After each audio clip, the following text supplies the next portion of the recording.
Wait a minute. Have you heard the strange tales of the Whistler?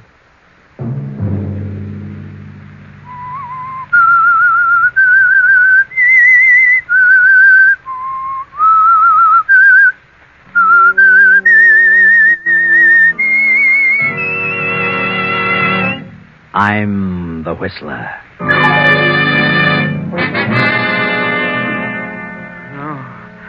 No, I don't want to die. John. Get away! John, wake up. Oh. Where is he? Where's who?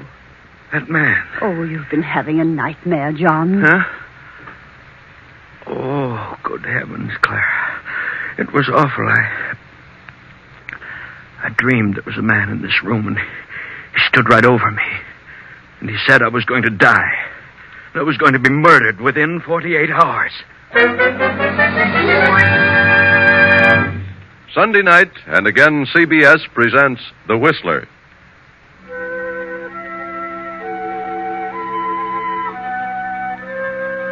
I, the Whistler, know many things, for I walk by night.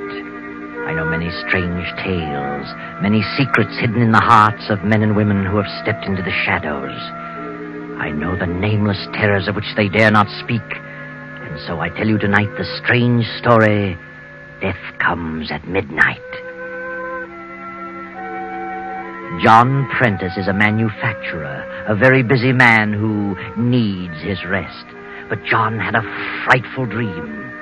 The dream was not brought on by a guilty conscience, for John's life has been above reproach. He loves his wife, Clara, and their grown daughter, Eva. He has done no wrong to any man. Why, then, this awful dream with its prophecy of death? Now, the following evening, the Prentices are planning to attend a lecture, and Dwight Cooper, Eva's fiancé, is going with them. The wife and daughter are in the living room awaiting his arrival. Oh, there's Dwight now, Mother. I'll go to the door. Oh, wait a minute, Eva. You'd better make sure who it is before you open the door. Oh, Mother, you still worrying about that dream Daddy had last night? Well, I can't help being nervous about it. Well, of course it's Dwight. We're expecting him, aren't we? I'm going to let him in. Well, enter, my lord. Hello, darling. How come you're answering the door yourself? Maid's night out? We haven't got a maid.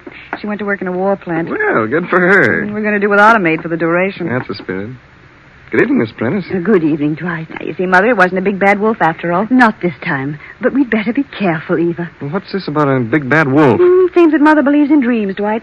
And last night Dad had one that was really a honey. Oh, I don't believe in dreams. Oh, Daddy. Yeah? Dwight's here, so hurry up. I'll be there in just a minute. Talk about a woman taking her time dressing. Well, what about this dream? You tell him, Mother. Well, I don't believe that all dreams have a meaning. But this one John had was a prophecy, and I'm concerned about it. Yes? He kept hearing a man's voice telling him over and over that he was going to be murdered within 48 hours. Murdered? Can you imagine such a thing? Oh, well, I wouldn't be alarmed, Mrs. Prentice. According to psychologists, a dream has no possible relation to the future. They say a dream comes from experiences of the past that have been registered in the subconscious mind. Well, if John's been murdered in the past, I haven't heard about it. Oh, now, wait. I didn't mean it quite as literally as all that. Well, Mother's been counting the hours, Dwight. Let's see, the dream came at midnight last night. Well, that means Dad's hour of doom is midnight tomorrow, if he isn't murdered sooner. Maybe we'd better not risk taking him to the lecture. Oh, I wish you two wouldn't joke about it. I don't think it's any joking matter. Oh, I'll get it. Hello? Hello? Mr. Prentice there? Well, he's busy right now. Could I take a message? Yeah. Tell him he better come to the phone, whether he's busy or not, if he wants to save his life. What? This is a matter of life and death. Oh, well, hold the line a minute. Of all the amazing things, there's a man on the phone who sounds like a gangster. He wants to talk to Daddy about saving Daddy's life. His life? Maybe I'd better talk to him. Oh, no. No, get John on the phone. Call him, Eva. Oh, Daddy, you want it on the phone. It's important. All right, I'm coming. Oh, don't tell me that dream didn't mean anything. Now, Mother, don't get excited. Well, just what did this fellow say? Well, Oh, here's Daddy. Yeah, hello, Dwight. Good evening, Miss Prentice. Daddy, wait. I don't know who that man is, but he's terribly hard-boiled, and he said I'd better get you to the phone if you want to save your life. What's this? Oh, John, now... I'll see what it's all about. Hello? Mr. Prentice? Yes? You don't know me, but you better pay attention to what I'm telling you, see? A certain man here in town, a wealthy guy, has offered me a nice piece of dough to put you out of the way. What? But I want to be reasonable, see? So I'll consider... Hey, are you listening? Yes, I'm listening. Go ahead. Well, if you want to hike the ante a little bit, say to $3,000, I'll call off my deal with this guy. What's more, I'll give you his name. I see. Now, $3,000's a small matter to you, so... Wait a minute. Suppose you come here to the house and we'll talk it over. Hey, do I sound like a chump? You're coming to see me, and you're bringing the dough. Oh, no, I'm not. You think I'm going to walk into a trap? You mean you're turning down my proposition? I certainly am. All right, mister. You asked for it. You'll be a goner by midnight tomorrow. All right? So listen. Hello. Hello. Hello.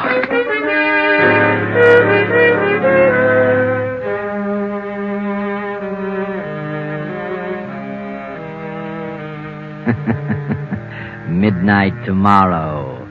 Now, not only in a dream, but in actual fact, John has been told that he will not live beyond that hour. John phones the police, and a few minutes later, Captain Arnold arrives at the house. Mr. Prentice, can you think of anyone who'd like to have you put out of the way for any reason at all? No. No, Captain, I really can't. Now, you've been in business a good many years.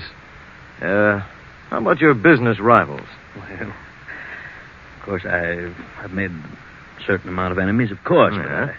I don't think any of them would go so far as to hire somebody to kill me. You never can tell. Suppose you name some of your enemies. Oh, no, I'm afraid, Captain, I couldn't do that. Well, see here, why not? Well, frankly, because I might be causing an innocent person a lot of embarrassment. Oh, well, what of it? We've got to get to the bottom of this some way. Have you had a quarrel with anyone recently? No, I haven't. Think carefully now. Well, yes, come to think of it, I did have a rather heated argument with a man the other day in my office. Oh, but I'm sure... Well, then, who was he? I'd rather not say. Was he a wealthy man? Yes. Then tell me his name. Oh, no, Captain, I'd rather not. If you'd go to his house and question him, I don't want... How can the police help you if you won't help yourself? Well, this is none of my business, Mr. Prentice, but if I were you... No, Dwight, there's no use arguing. Got my own ideas on the subject. Well, that's that, I guess. We'll have to conduct our investigation without your help, Mr. Prentice. Oh, by the way, Captain, I'd feel a lot safer if you'd send an officer out to watch the house tonight. Well, I brought a man with me. He's out in the car. I'll leave him here. Oh, that'll be fine. I'll leave the car, too, in case he needs it. Well, we'll do what we can, Mr. Prentice. Let us know the developments. Oh, of course, and I want to thank you, Captain. Good night. Good night. Good night, Captain.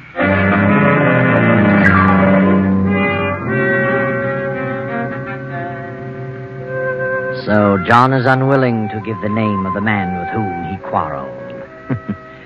Is it really because he's concerned about the possible embarrassment of an innocent person? Tonight the house will be well guarded, and as an added protection, Dwight has agreed to stay in the Prentice home. John, feeling quite safe, has gone to bed and fallen into a sound sleep. Then, at exactly midnight... Let me go. Let me go. I don't want to die. John. No, don't throw me off the bridge. No. Wake up, John. No. Wake up, John. What? You're all right, John. You're in your room. Nothing's happening to you. Oh. You've been shouting your head off. Mother, what is it? Your father's had another nightmare. I thought that was it. Yes, Evelyn. It was terrible. What kind of a dream was it? Like the other one? Oh, it was worse. Now I know how I'm going to die and when. Oh, you're not going to die. I'm afraid of. What did you dream, John? He took me in a car to the old river bridge on Tower Street. Who took you? I don't know. I never saw him before. He tied my hands behind me with a rope, and when we got to the bridge, he dragged me out of the car and threw me into the river. Oh, my heavens. Now, Mother. Just as we came to the bridge, I saw an illuminated clock. The hands were pointing to 12. That's when I'm going to die. Oh, Daddy. What time is it now? Well, it's after 12. Oh. Then it's tomorrow at midnight, just like that man said. Daddy, don't talk like that. This dream doesn't mean anything. What about my other dream? It meant something. No, it didn't. That phone call didn't have a thing to do with your dream. It was just a coincidence. Things will look different to you in the morning. Eva. Yes? Would you mind sending Dwight in here? But he's asleep, Daddy. I know, but please send him in. I want to talk to him. Well, all right.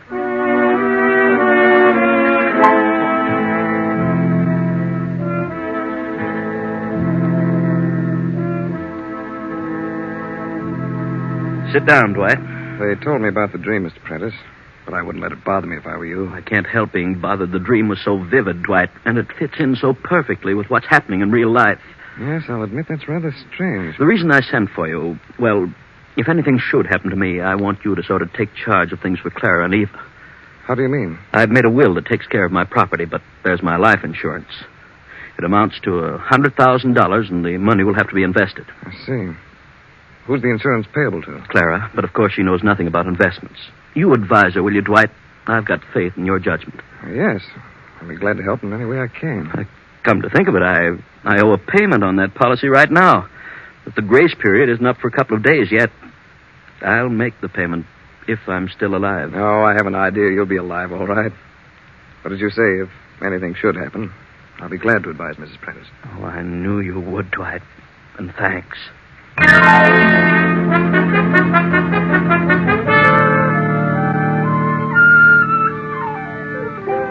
Next morning, John announces that he will stay at home all day. Clara, upset by the events of the night before, remains in her room. But John is feeling much better. He views things differently with the coming of a new day. He will not yield to this feeling of inevitable doom. He will fight the situation. Hello? Mr. Prentice? Oh, it's you again. Dwight, get on that extension in the library. Just, thought I'd call and ask if you've changed your mind. No, I have not. What's more, I defy you to even lay a hand on me. I'm being protected by the police. Well, ain't that fine? So you won't come across, huh? No, I won't. Look, Prentice, the water in that river is awful cold. What? What did you say? Hello? Dwight, did you hear that? What's the matter, Daddy? I heard every word. Sounded like he meant business. Something wrong? That man, he phoned me again. I don't know what to think. Well, what did he say? He wanted to know if I changed my mind, and when I told him I hadn't, he told me the water in the river would be awfully cold. What? How did he know about my dream? How did he know? Yeah, it's the most uncanny thing I ever heard of. What's the answer to all this? Daddy, he didn't know about your dream. It's just the other way around. Well, what do you mean? I'm afraid Mother's right. Your dreams are foretelling the future, Daddy. They're warning you of what's going to happen.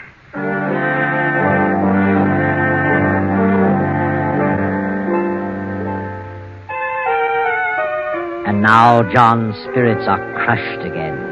For if the dream told the truth, then his fate is sealed in spite of anything he can do. Dwight, however, is not ready to give up. He is annoyed with Eva for admitting her belief in the dream. Darling, for your father's sake, you shouldn't have said what you did, even though you believe it yourself. I know, Dwight. Perhaps I shouldn't. I said it before I thought. But there must be something to those dreams. Yes, I know. You got me guessing. But look, let's try to do something. Do what? I've been thinking about this quarrel your father had. He won't tell us the man's name, but maybe we can find out. How? Through your father's secretary. The quarrel took place in his office, you know. Oh, yes. Miss Edwards might know about it. Well, shall we get down and see her? But look, let's not tell her what we want the information for. The less we say about this situation, the better. We'll give her some other reason. Yes. Get your coat and hat on, honey. We'll get out of my car.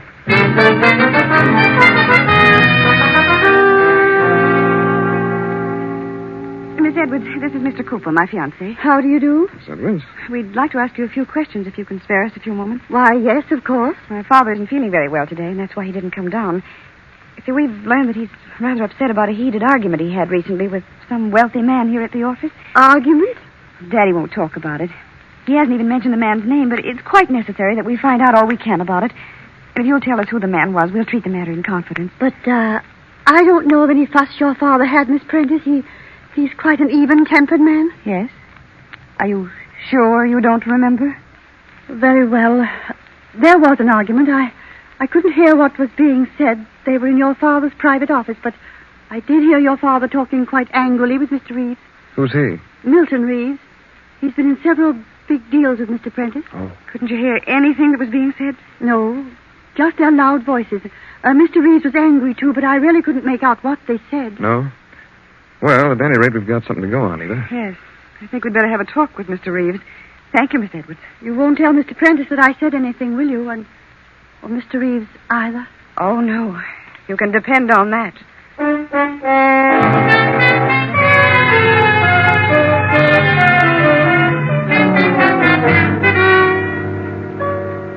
I'm Dwight Cooper, Mr. Reeves. And this is Miss Prentice. How do you do, Miss Prentice? John Prentice's daughter, aren't you? Yes, I am. Well, what is it, Mr. Cooper? I'm in a bit of a hurry. I'm going away on a trip this afternoon. I'll be very brief. We've heard that you and Mr. Prentice had some sort of a disagreement with each other a few days ago. Yes? Who told you that? Mr. Prentice is quite ill, Mr. Reeves, and we think it's a result of that quarrel. If we could find out something about it, we might be able to straighten him out. Well, John knows all about it. He won't talk about it, Mr. Reeves. He won't, eh? Well, John shouldn't let a thing like that get him down. Business is business, you know. He wanted me to renew a loan, and I refused to do it. So that was it. In his particular business, well, I don't know what the future will be with all this rationing and priorities. Had you promised to renew the loan? Well, as a matter of fact, I had. But I changed my mind, which is my privilege. John wanted me to wait a few days, said he was trying to borrow some money from the State Mutual. But I didn't think it was good business to wait, so I called the loan. Oh, I see. I imagine that made him pretty angry. Did it? You'll pardon me, Miss Prentice, for talking so frankly about your father, but really, I never heard a man get so abusive in my life. Why, he actually threatened me. Yes? He acted like a schoolboy. Said he'd get revenge. Do you think he will get revenge? Oh, no, Oh, yes. You're afraid of him, aren't you? You'd like to arrange things so he couldn't possibly get revenge, wouldn't you, Mr. Reeves? Did you threaten him? Say, what are you getting at? I think you know what we're getting at. I do not. Now, see here. I've told you all I'm going to tell you, so now I'll ask you both to leave. Surely. You've told us quite enough, Mr. Reeves.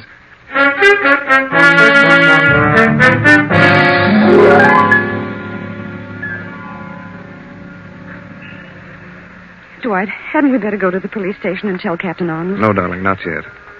But I'm sure Reeves is the one who's hired that thug to kill your father. So am I. He said he was going on a trip. He wants to be out of the way when it happens, so he won't be suspected. Of course. But why shouldn't we have him arrested? I'd like to get more evidence first.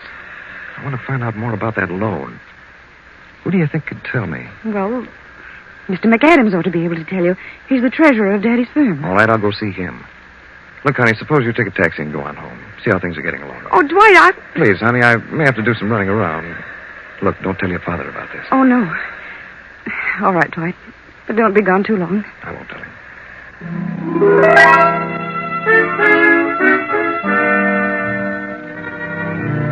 But Dwight has been gone much too long to suit Eva. It is now 11:30 at night. Eva and her mother have become increasingly nervous as the clock ticks off the seconds, bringing the time closer and closer to midnight, John's last moment on Earth. Oh, for heaven's sakes, Dwight, where have you been? We've been worried to death. Well, one thing led to another. McAdams had gone out in the country, but I finally caught up with him. Have you told the police about Mr. Reeves? No, I haven't. Where's Mr. Prentice? In the library. Oh, he's in a terrible state of mind, Dwight. He's got the door locked. He told the policeman to stand outside his window. Listen, someone at the door. Oh, my heavens. Oh, why didn't that policeman Now, don't stop? get panicky, I'll Mother. see who it is. Open the wicket. It's a messenger boy. It might be a trick. It looks all right. Telegram for Mr. Prentice. All right, I'll take it. Sign here. There you are. Here. Oh, thanks, mister. I wonder who'd be... Mrs. Prentice, have I your permission to open this message? For certain reasons, I'd like to see who it's from. Why, yes, Dwight. Go ahead. What is it, Dwight? It's important. Very important. I've got to show it to your father right away. Mr. Prentice, open up. It's Dwight. Mr. Prentice. It's all right, Daddy. Unlock the door. Dwight's got a telegram for you. Why doesn't he answer? We'll go outside and look through the window. The officer's out there. Come on.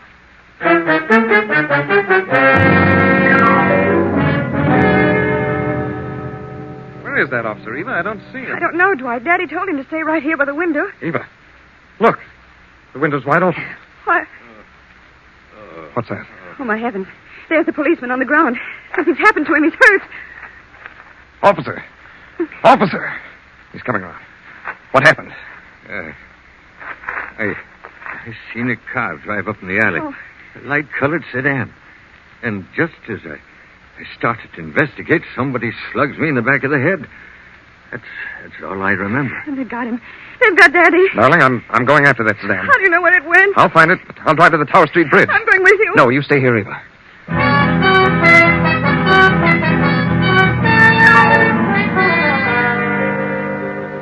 And why does Dwight think he'll find the light-colored sedan at the Tower Street Bridge? Is it because Mr. Prentice saw that bridge in his dream? Or is there another reason? A reason known only to Dwight? But Eva can't wait, and so a moment later, another car speeds toward the bridge. The policeman's car. The officer is at the wheel, and Eva and Clara are by his side. Oh, officer, can't you go faster? I'm driving as fast as I can, Miss Prentice. Say, I better put in a radio call to headquarters and have them send a squad car to the other side of that bridge. No telling what we'll run into there.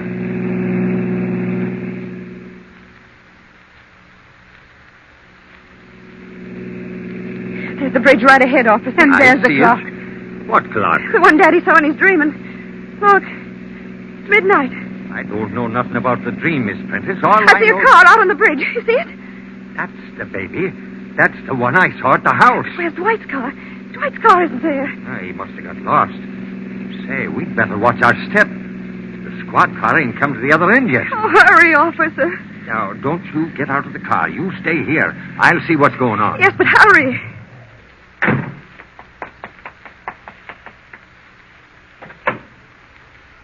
All right, Miss Prentice. You and your mother can come here. Is Daddy there? There ain't a soul here. The car's deserted. Oh, there were two ladies. He's already done it. Who's done what? Oh, can't you remember anything I told you about Daddy's dream? I'm talking about that man. He's thrown Daddy in the water. Oh. Isn't there something we can do? Oh, it couldn't have happened very long ago. If your father's been thrown in the river, Miss Prentice, he's a goner, but now nobody could swim in that current. Oh, poor Daddy. What I can't figure out is why the guy left the car here. Oh, poor John. Hey, look. There's some rope in the back of the car. And a knife. He tied Daddy's hands. Hey, here comes the squad car now. They're coming in from the other end of the bridge. Oh, officer, who's this car registered to? Wait a minute. Well, by golly, there's no registration slip in it. I know who it belongs to. Milton Reeves. I'll take the number and we'll check on it later. Well, what's up, Jack? It looks like there's some dirty work been going on here. Yeah? Well, maybe this guy knows something about it. Quit shoving me, will you? Where'd you pick him up? He was running away from the bridge. Oh, he was, huh? All right, buddy. What do you know about this sedan? Not a thing. I wasn't on the bridge. Now, that's him. That's the man who threatened Daddy over the phone. I can tell by his voice. Well, now we're getting someplace. All right, you. Give.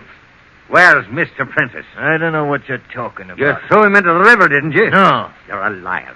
Come on, talk. I don't know nothing. We'll get you to talk at headquarters.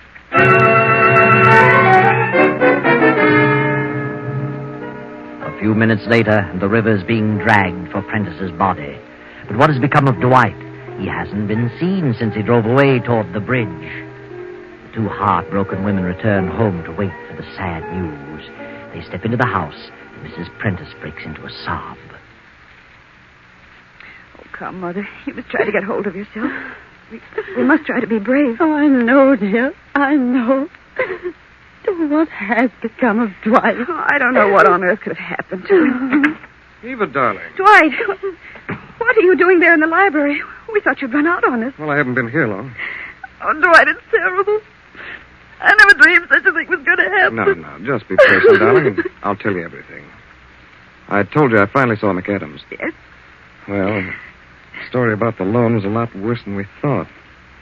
I found that Reeves had a grudge against your father. So he planned to ruin him and get everything he had. And he did just that, by refusing to renew and calling the loan. He did it deliberately. He worked in a backhanded manner and wrecked the business. He held the paper on everything your father owned. Father's broke. Yes. Reeves broke your father. Oh, no. Absolutely penniless. Reeves has the business, this house, everything. He pulled it so fast that your father hadn't a chance to get on his feet.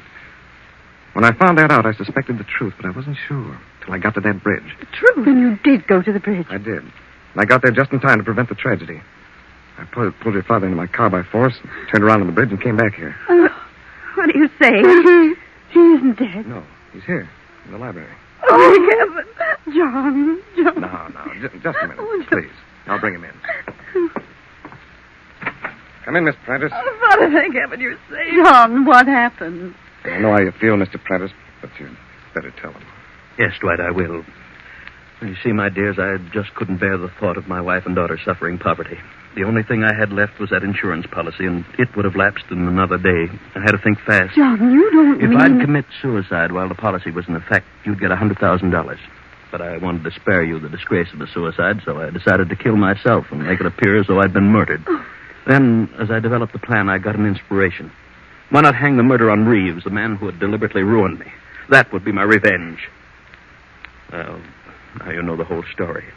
Now you understand the nightmares. But the telephone call... Well, I hired the man to make the calls and steal Reeves's car and drive me to the bridge and then give me the motor, as though it had stalled. All so that my murder could be traced directly to Reeves, who really had a motive to kill me. What motive? Well, my secretary knew all about it. When I discovered it was Reeves who was back of my failure, I threatened to divulge something I knew about him. He flew into a rage. The secretary heard him, and that was just what I wanted. But I knew I couldn't raise the money quickly enough, and my insurance policy was up tomorrow at noon. Well, that's the story. And it's all a miserable mess. Yes, John. It's all a very, very sad situation. Oh, but wait a minute. What about that telegram the boy delivered earlier? Where does that fit in? Was that part of your plan, John? Telegram? What telegram? Let me see it, Dwight. Why, it's from the State Mutual. They've granted the loan I requested. Yes, John, they've granted the loan. Now you can straighten things out. Now you can get back on your feet again. But think, John, what a sad tale this would have been if you'd followed through with your plan and Dwight hadn't caught you on the bridge at midnight.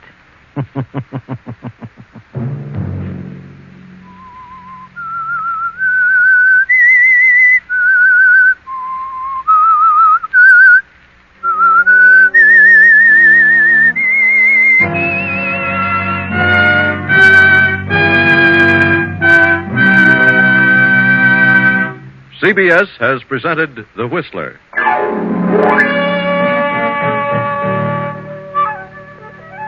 Original music for this production was composed and conducted by Wilbur Hatch. Tonight's Whistler story was written by Herbert Connor, directed by J. Donald Wilson, and came to you from Columbia Square in Hollywood.